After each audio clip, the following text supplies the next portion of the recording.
Friends, welcome to worksheet number 55 and before starting this a very happy Diwali to all of you। Deepawali की अनेक अनेक शुभकामनाएं आप सभी लोगों को। वर्कशीट नंबर 55 में क्वाड्रिलेटरस टॉपिक को ही हम आगे और इंक्रीज करते हैं और बढ़ाते हैं। आपको ट्राइंगल्स और क्वाड्रिलेटरस के बारे में काफ़ी कुछ पता है। आज हम एक और रिजल्ट देखने वाले हैं। For that let us do an activity. Draw a triangle ABC। एक ट्राइंगल ABC बनाओ and mark the mid points E and F of the two sides of the triangle. इन दोनों ट्राइंगल्स के अंदर यहाँ पर E इसका मिड पॉइंट लो, F मिड पॉइंट लो AC का। इन दोनों मिड पॉइंट्स को ज्वाइन करो। उसके बाद EF को मेजर करो और BC को मेजर करो। इसी तरह एंगल AEF को मेजर करो और एंगल ABC को मेजर करो। So you will observe that EF is half of BC। जब आपने EF को और BC को मेजर किया, you notice that EF is half of BC and when you measured angle AEF or angle ABC, you observed that both of them are equal. Now these two angles are at the alternate position. It means EF has to be parallel to BC. हमने इसी experiment को और triangles के साथ repeat किया, तो हम हर बार देखेंगे कि EF अगर मिड पॉइंट्स को हम ज्वाइन करें तो थर्ड साइड के हाफ आती है, उसकी लेंथ उसकी हाफ होती है और उसके अलावा ये दोनों एंगल्स इक्वल होते हैं। It means EF is parallel to BC। ये रिजल्ट पैरेलल का और हाफ का हर ट्राइंगल के साथ होता है अगर हम उनके मिड पॉइंट्स को ज्वाइन करें तो। सो कंडीशन है मिड पॉइंट्स को ज्वाइन करें तब, किसी भी पॉइंट पे नहीं, मिड पॉइंट पे। So this theorem is called midpoint theorem. The line segment joining the midpoints of two sides of a triangle is parallel to the third side. किसी triangle के अंदर वो लाइन सेगमेंट जो दो mid points को connect करती है वो थर्ड साइड के पैरेलल होती है और उसकी हाफ होती है, is parallel to the third side. It means that if we are given a triangle, E is the midpoint of AB and F is the midpoint of AC, then result EF is parallel to BC. ठीक है, इसका मतलब mid points को join किया तो EF is parallel to BC and if E is the mid point of AB and F is the mid point of AC। Can you state the converse of this theorem? क्या इसका converse भी correct है? Is the converse true? क्या converse भी true है? You will see that converse of the above theorem is also true, यानी इसका उल्टा करें तो भी वो करेक्ट होगा। सो converse of mid point theorem क्या होती है? Line drawn through the mid points of one side of a triangle. किसी ट्राइंगल के किसी एक पॉइंट से, मिड पॉइंट से अगर हम कोई लाइन ड्रॉ करें और वो दूसरी साइड के थर्ड साइड के पैरेलल हो, so it will bisect the third side parallel to the another side. इसका मतलब हुआ कि अगर हम किसी ट्राइंगल में मिड पॉइंट से एक लाइन बनानी शुरू करें जो कि यहाँ से मिड पॉइंट पे शुरू है और जो इस लाइन के पैरेलल है, इससे बनाएंगे तो यहाँ पर ये मिड पॉइंट पर जाकर उसको बाइसेक्ट करेगी। So this is called the converse of mid point theorem. यानी एक मिड पॉइंट से शुरू करोगे और थर्ड साइड के पैरेलल होगा तो वो दूसरी वाली साइड को बाइसेक्ट करेगी। It means that if we are given E is the midpoint of AB and EF is parallel to BC, then F is the midpoint of AC. एक बार इसको फिर से रिवाइज कर लेते हैं। आपकी रिजल्ट क्या है? अगर आप एक ट्राइंगल ABC लेते हो, मिड पॉइंट थ्योरम ये है कि आप इनके मिड पॉइंट्स को ज्वाइन करोगे तो वो BC के पैरेलल होगा और आपने देखा है वो हाफ भी होगा। ठीक है, मिड पॉइंट थ्योरम कहती है कि EF BC के पैरेलल होगा अगर हम मिड पॉइंट्स को ज्वाइन करें। और इसका कन्वर्स क्या कहता है? कन्वर्स ये कहता है कि अगर एक ट्राइंगल के अंदर E मिड पॉइंट है, ठीक है, और ये यहाँ से एक लाइन सेगमेंट ड्रॉ करोगे जो BC के पैरेलल हो तो वो थर्ड साइड के मिड पॉइंट पे जाके बाइसेक्ट करेगी, यानी कि F भी मिड पॉइंट होगा। यानी यहाँ से कोई लाइन सेगमेंट शुरू किया जाए जो इसके मिड पॉइंट से है, वो वहाँ भी मिड पॉइंट पर ही जाकर उसको टच करेगा। ओके, ये कन्वर्स है। तो अब हम एग्जाम्पल करते हैं। In triangle ABD DEF are respectively the mid points of these sides show that triangle is divided in 4 congruent triangles. आपके पास ABC एक ट्राइंगल है, D इसका मिड पॉइंट है, E आपका BC का मिड पॉइंट है और F AC का मिड पॉइंट है। आपने इसको ज्वाइन कर लिया तो आपके पास एक और ट्राइंगल बन गया और आप देख रहे हो ट्राइंगल 4 बन गए। ये आप 4 डिफरेंट कलर्स में 4 ट्राइंगल्स को देख रहे हो। We have to prove that all these are 4 congruent triangles. ये सब कॉन्ग्रुएंट है, सब इक्वल हैं। As these are the midpoints of the sides, by theorem we can write that DE is parallel to AC. अब आप ये देखिए इस ट्राइंगल के अंदर हम इस कैसे लगाएंगे? D इसका मिड पॉइंट है, E यहाँ पर मिड पॉइंट है। अगर आपने इन दोनों को ज्वाइन किया तो वो इस लाइन के पैरेलल होगा। ठीक है, सो यानी ये लाइन पैरेलल है इसके। ठीक है, अब हम इसको इरेज करते हैं इतने पोर्शन को, ये हमने प्रूव कर दिया ये इसके पैरेलल है।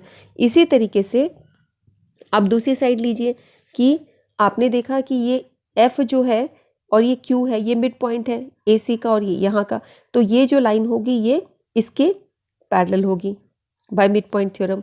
सो अब आप देख लीजिए कि हमारे पास क्या आया, अल्टीमेट रिजल्ट हमारे पास क्या आया कि दिस इज अ पैरेललोग्राम, क्योंकि ये इसके पैरेलल है और ये इसके पैरेलल है। So we reach that A D E F, B D F E and D F C E all are parallelogram. इस तरीके से हम सबको पैरेललोग्राम प्रूव कर सकते हैं। कैसे, देखो एक एक को लो, A D E F, A D E F ये भी एक पैरेललोग्राम है,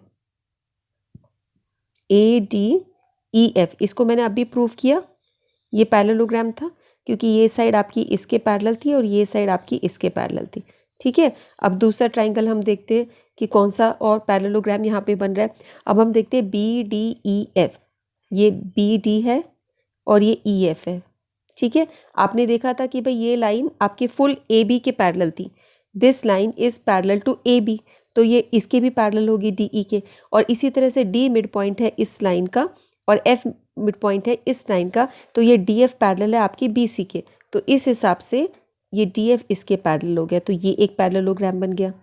ठीक है, और इसी तरीके से आप डी एफ सी ई, डी एफ सी ई क्या हुआ, डी एफ सी ई ये भी एक पैरेललोग्राम आपका बनेगा, डी एफ सी ई। इन्हीं लाइंस पर आप इनको प्रूव कर सकते हो, डी एफ पैरेलल है ई सी के और इसी तरीके से ये ई एफ ये पैरेलल है एफ सी के। सो ये जो आपके पास बना ये भी एक पैरेललोग्राम है। ठीक है, सो हमें ये तीन तरह के पैरेललोग्राम बन गए। D E is the diagonal of the parallelogram B D E F, यहाँ पर डी ई जो है ये पैरेललोग्राम है ए इस ट्राइंगल इसका बी डी ई एफ का, बी डी ई एफ ये इसका डायगोनल है। Therefore the two triangles are congruent. आपको पता ही है कि जब आप ऐसे बनाते हो पैरेललोग्राम में, तो अगर ये एक पैरेललोग्राम है और उसमें ये हमने डायगोनल बनाया तो ये दोनों एक दूसरे के कॉन्ग्रुएंट होंगे। ठीक है, इसी तरीके से जब आप ये लेते हो कि ये पैरेललोग्राम है, आप इसको लेते हो ये एक पैरेललोग्राम है, तो ये दोनों एक दूसरे के कॉन्ग्रुएंट होंगे। ठीक है, इसी तरीके से क्योंकि हमने पिछली वर्कशीट्स में थ्योरम प्रूव करी है ना कि जो डायगोनल है वो पैरेललोग्राम को दो कॉन्ग्रुएंट ट्राइंगल्स में करता है। अब ये पैरेललोग्राम है तो ये दोनों आपस में कॉन्ग्रुएंट होंगे। इस तरीके से हमारे सारे ट्राइंगल्स कॉन्ग्रुएंट है, all the four triangles are congruent. ठीक है, ये थ्योरम हमने यूज़ की थी कि अगर किसी पैरेललोग्राम के अंदर एक डायगोनल बना जाए तो दो कॉन्ग्रुएंट ट्राइंगल्स वी गेट, हमें दो कॉन्ग्रुएंट ट्राइंगल्स मिलते हैं, इसको हमने यूज़ किया है। अब यहाँ पर हमारे पास एक एक्सरसाइज है, A B C is right triangle which is right angled at C. सो ए बी सी एक राइट ट्राइंगल है जो राइट एंगल्ड है एट सी पर, and a line through the mid point of hypotenuse A B. A B पे कोई mid point लोगे तो ये आपको मिड पॉइंट गिवन है, यहाँ से एक लाइन सेगमेंट बनाया, line through the mid point of A B and parallel to B C, और बी सी के पैरेलल हो। सो बी सी के पैरेलल हो तो ऐसी लाइन बनेगी। ठीक है, अब हमने क्या किया, मिड पॉइंट से एक लाइन बनाया, मिड पॉइंट कहाँ है, वो ए बी का मिड पॉइंट है और वो बी सी के पैरेलल बनाया, intersect A C at D, वो ए सी को डी पे कट कर दिए, तो ये हमने डी पॉइंट ले लिया। ठीक है, हमें ए बी सी एक राइट ट्राइंगल दिया था जो कि राइट एंगल्ड है सी पर, एम ए मिड पॉइंट है ए बी का, जो कि वहाँ से एक लाइन सेगमेंट बनाते हैं बी सी के पैरेलल। देखो लाइन सेगमेंट आप ऐसे भी बना सकते थे, इन्होंने बोला पैरेलल टू बी सी, तो बी सी के पैरेलल ये लाइन हुई which intersect A C at D. अब आपको शो करना है D is the mid point of A C, D mid point है ए सी का, एक तो ये साबित करना है आपको। फिर M D is perpendicular to A C, M D A C के परपेंडिकुलर है, and C M equal to M A, C M equal to M A, C M आपका एम ए के इक्वल है, that is equal to half of A B. So okay, अब हमने एक line बनाई, अब हमने ट्राइंगल बनाया ऐसे ए सी बी, ये यहाँ पर ऐसे ड्रॉ कर दिया, तो एम अब हमें पैरेलल बनाना था बी सी के, सो बी सी के पैरेलल ऐसे बना। ठीक है, बी सी के पैरेलल ये लाइन बनी, तो अब आपको प्रूव करना है since M is the mid point of A B, M mid point है ए बी का, and M D is parallel to B C, और एम डी जो बनाया है वो पैरेलल टू बी सी है, तो ट्राइंगल ए बी सी में हम मिड पॉइंट थ्योरम लगा सकते हैं, तो उस कन्वर्स ऑफ मिड पॉइंट से आपका D is the mid point of A C. ठीक है। कन्वर्स ऑफ मिड पॉइंट में हमने क्या करा था कि किसी ट्राइंगल के अंदर अगर मिड पॉइंट से हम एक लाइन सेगमेंट ड्रॉ करें जो सेकंड साइड के पैरेलल है तो वो थर्ड को मिड पॉइंट पे टच करेगा। So this we have proved by converse of mid point theorem, CMPT, converse of mid point theorem, CMPT। उससे हमने बाय थ्योरम इसको प्रूव कर दिया। तो एक पॉइंट हो गया कि D is the mid point of AC, prove हो गया फर्स्ट पार्ट। सेकेंड पार्ट है आपको शो करना है MD is perpendicular to AC। इसको कैसे करोगे? सिंस एंगल ACB देखो ACB ये आपको 90 गिवन है, स्टार्टिंग में आपको गिवन था कि ये 90 है, ठीक है। And DM is parallel, DM आपने बोला पैरेलल है BC के। सो पैरेलल होने में कॉरस्पॉन्डिंग एंगल्स इक्वल होते, it means angle ADM has to be 90 because these are corresponding angles, ठीक है। जब दो लाइंस पैरेलल होती हैं तो उनके कॉरस्पॉन्डिंग एंगल्स यानी एक छोड़कर एक एंगल एक ही तरफ के ये इक्वल होते। ये इसको छोड़ दो इसके कॉरस्पॉन्डिंग है, ये इसको छोड़ दो इसके कॉरस्पॉन्डिंग है, और अगर आप ये वाला लेते हो तो इसके साथ ये कॉरस्पॉन्डिंग है, ये पता है ना। सो कॉरस्पॉन्डिंग एंगल्स इक्वल होते हैं, उस हिसाब से MD is perpendicular to BC। ये सेकंड पार्ट भी आपका प्रूफ हो गया। अब थर्ड चीज़ है आप ट्राइंगल लो ADM और दूसरा ट्राइंगल लो CDM। इन दोनों ट्राइंगल्स के अंदर आप देखो क्या क्या चीज़ें इक्वल हैं। एक तो D मिड पॉइंट मिल गया तो AD आपका DC के इक्वल है, एक ये पॉइंट हो गया because D is the mid point. उसके बाद आपने ये एंगल भी कर दिया, angle ADM is equal to angle ACB, ठीक है। हम बोल सकते हैं CDM, ये दोनों 90 हो गए। अगर ये 90 है तो ये भी 90 हो गए बिकॉज ये आपका लीनियर पेयर होता है। ये 90 प्रूव हुआ तो ये भी 90 हुआ। ADM इक्वल टू CDM, ये हमने दोनों एंगल्स ले लिए। अच्छा DM इक्वल टू DM ये कॉमन है। सो इस ट्राइंगल में फर्स्ट ट्राइंगल में और सेकेंड ट्राइंगल में हमने देखा कि तीन चीज़ें बराबर आ गई। एक तो AD equal to DC side बराबर होगी, DM equal to DM common हो गया सेकेंड साइड, और तीसरी चीज़ है एक angle ADM is equal to angle CDM। सो SAS कॉन्ग्रुएंसी रूल से दोनों ट्राइंगल्स एक दूसरे के कॉन्ग्रुएंट हैं। कॉन्ग्रुएंट होने से अब इनकी साइड्स जो है कॉरस्पॉन्डिंग साइड्स इक्वल होगी, उस हिसाब से AM इक्वल टू CM हो गया, ठीक है। आप बोल सकते हैं इसका मतलब AM equal to CM CPCT से। यहाँ पे रीजन रहेगा हमारा by CPCT, corresponding parts of congruent triangles. So M is also the mid point of AB, M आपका मिड पॉइंट ऑफ AB भी है, ये इसका मिड पॉइंट भी है। आपने बोला AM equal to CM, M क्या है हाफ ऑफ AM, क्या है हाफ ऑफ AB, तो इसका मतलब CM भी हाफ ऑफ AB हो गया। M को हम लेंगे, सो AM is half of AB। देखो AM आपका हाफ ऑफ AB है तो इस हिसाब से CM भी हाफ ऑफ AB हो गया। कंप्लीट हो गया क्वेश्चन। सो ये भी हमने प्रूव कर दिया कि D उसका मिड पॉइंट है, हमने ये भी प्रूव कर दिया कि वो उसके परपेंडिकुलर है, और CM इक्वल टू MB भी हमने प्रूव कर दिया। नेक्स्ट क्वेश्चन है ABCD is a rectangle. ABCD एक रेक्टेंगल है आपका, तो आप जैसे एक हम रेक्टेंगल बनाए ABCD इस तरीके से, ये हमने बना दिया। PQRS हमारे मिड पॉइंट्स हैं, AB का मिड पॉइंट जैसे ले लिया P, BC का QRS, ये इनके मिड पॉइंट्स हो गए। ये एक रेक्टेंगल बनाया तो सारे एंगल्स 90 हैं, ठीक है, और अपोजिट साइड्स इक्वल हैं, ठीक है। PQRS इनके मिड पॉइंट्स हो गए, इनको हम ज्वाइन कर लेंगे। सो PQRS इज अ रोम्बस, आपको ये प्रूव करना है। अगर हम इसको ज्वाइन करें तो अंदर जो बना है वो रोम्बस है। रोम्बस वो होता है जिसकी सारी साइड्स इक्वल होती हैं। तो हमें एक रेक्टेंगल दिया है जिसमें ABCD है और PQRS उनके मिड पॉइंट्स है, AB BC CD और DA के रिस्पेक्टिवली। आपको प्रूव करना है PQRS एक रोम्बस है, तो इसके लिए हम B को D से कनेक्ट करेंगे, ठीक है। B को जब D से कनेक्ट करोगे, अब आपके पास ट्राइंगल आया BDC और एक ट्राइंगल हुआ ABD। अगर आप BDC लो तो Q यहाँ पे मिड पॉइंट है इसका BC का, और R मिड पॉइंट है CD का। इन दोनों को हमने ज्वाइन किया तो ये QR आपका पैरेलल होगा BD के, ठीक है। इसी तरह ये ट्राइंगल लोगे ABD, इसमें P मिड पॉइंट है AB का और S मिड पॉइंट है AD का। तो यहाँ पर भी जब दो मिड पॉइंट ज्वाइन करते हैं तो वो इस येलो लाइन के यानी BD के क्या होंगे, पैरेलल होंगे। तो आपने देखा QR पैरेलल है BD के, इसी तरह PS पैरेलल है BD के, इसका मतलब QR और PS भी आपस में पैरेलल होंगी। तो आपने इसको प्रूव कर दिया। इसी तरीके से हम इनको भी पैरेलल प्रूव कर सकते हैं। अच्छा एक चीज़ आपकी और हम लिख सकते हैं कि QR जो है वो हाफ है BD के।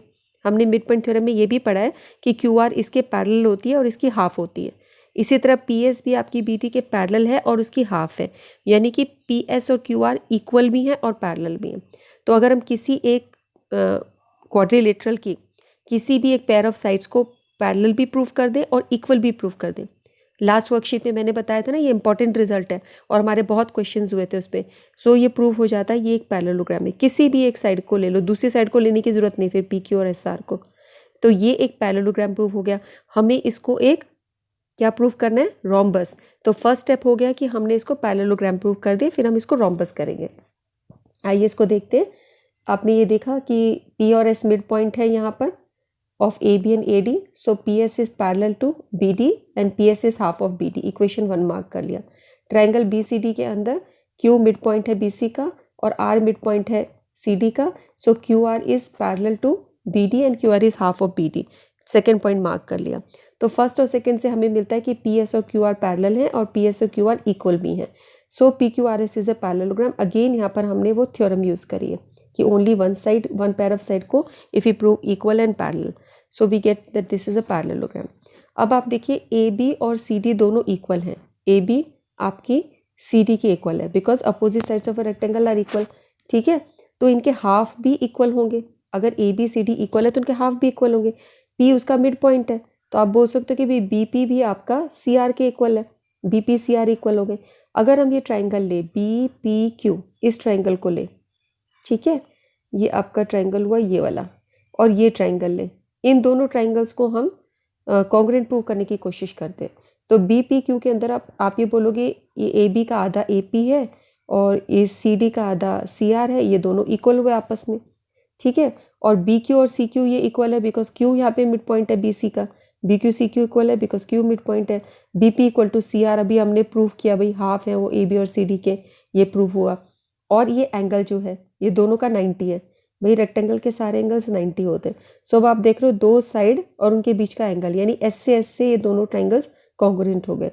अगर ये दोनों साइड्स कॉन्ग्रुएंट हो गए, इट मीन्स उनकी ये साइड्स जो है ये वाली CPCT से ये इक्वल हो गई, PQ QR के इक्वल हो गई, PQ QR के इक्वल हो गई। इस पैरेललोग्राम के अंदर इसकी दो एडजेसेंट साइड बराबर हैं, तो इसी तरीके से ये दोनों भी इक्वल हो सकती हैं। तो ये सारी की सारी साइड्स इक्वल ही आएंगे।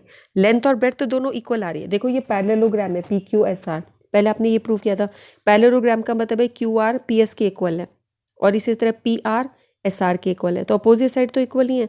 अब आपने प्रूव कर दिया भाई PQ QR के इक्वल है, तो ये सारी की सारी ऑटोमेटिकली इक्वल हो गई ना।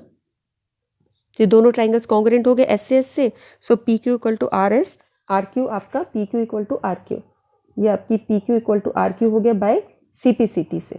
सो by 4 and 5 we conclude that PQRS is a rhombus, ये रोम्बस है। सो इस क्वेश्चन को एक बार फिर से रिवाइज करें।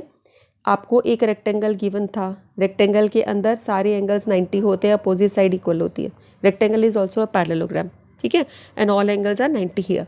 अब उसके मिड पॉइंट्स को आपने ज्वाइन किया, तो आपको प्रूव करना है कि अंदर एक रोम्बस आया। तो पहले आप ये प्रूव करोगे ये एक पैरेललोग्राम है। पैरेललोग्राम प्रूव करने के लिए आपने BD को ज्वाइन किया, आपने बोला ये मिड पॉइंट है दोनों, तो मिड पॉइंट होने से BD के पैरेलल है और उसके हाफ है। इसी तरह PS मिड पॉइंट को ज्वाइन किया, PS आपका BD के पैरेलल है और हाफ है। तो इस तरीके से PS QR दोनों इक्वल हैं और पैरेलल है, तो ये पूरा का पूरा आपका पैरेललोग्राम हो गया। वो हो गया। उसके बाद आप इसके कोई दो साइड्स को लेंगे जिसमें इसकी एडजेसेंट साइड आ जाए। तो आपने एक ये ट्राइंगल लिया PPQ और ये लिया CRQ, उसमें आपने इन दोनों को कॉन्ग्रुएंट प्रूव किया। कैसे? एक तो BQ QC के इक्वल है, Q मिड पॉइंट है, और ये BP आपका CR के इक्वल है बिकॉज P यहाँ पे मिड पॉइंट है AB का और R मिड पॉइंट है CD का, और ABCD इक्वल है तो उनके हाफ भी इक्वल होंगे। ठीक है, ये दो इक्वल हो गए और ये 90 इक्वल है। सो S से दोनों ट्राइंगल कॉन्ग्रुएंट हो गए। सो उनकी CPCT से PQ और QR इक्वल हो गई। तो इस पैरेललोग्राम के अंदर इसकी एडजेसेंट साइड इक्वल हो रही हैं और अपोजिट तो होती ही हैं। सो ये पूरा का पूरा आपकी all the sides are equal, so it means that it is a rhombus. Easy था ना? सो कोई बहुत ज़्यादा मुश्किल नहीं है, इसी तरीके से रिवाइज कर सकते हो जैसे मैंने आपको बताया। ठीक है बच्चों, हम कंक्लूड करते हैं। आपका त्यौहार का दिन है, अपनी इंजॉय करो। काम करने के बाद में हम लोग फिर मिलेंगे। फिर से दीपावली की अनेक अनेक शुभकामनाएं पूरे परिवार को मेरी तरफ से बोलेगा। ओके बच्चों, नमस्कार।